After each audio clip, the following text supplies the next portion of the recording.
Hay que venir a la carpa de Derecho de Mundura importante para ver lo que hacen las ONGs en el resto de países y qué somos capaces de hacer nosotros, poquito a poquito que podamos hacer, eso es suficiente, ¿eh?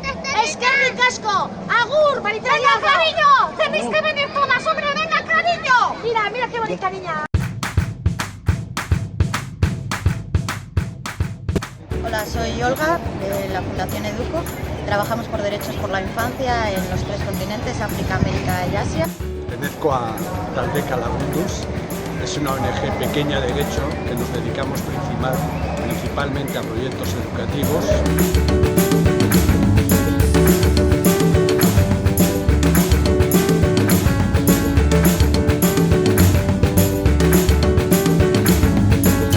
Da getxoko udalak egiten duen ekimen bat, gobernuz kanpoko erakundeek egiten duten lana herritarrei azaltzeko.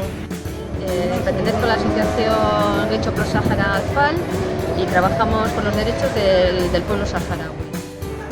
Pues bueno, SALDE es una asociación formada por sanitarios básicamente, ¿no? Y que tiene una sección que es de cooperación internacional.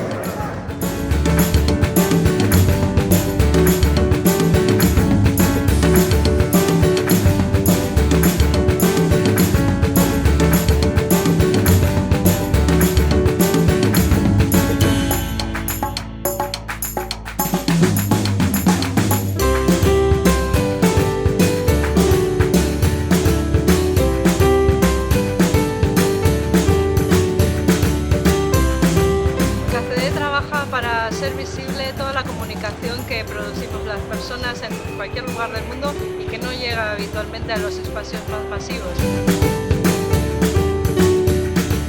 Y bueno, y en la medida de posible pues que colaboren también y nos apoyen pues en esta labor que en realidad estamos haciendo con el apoyo de todos.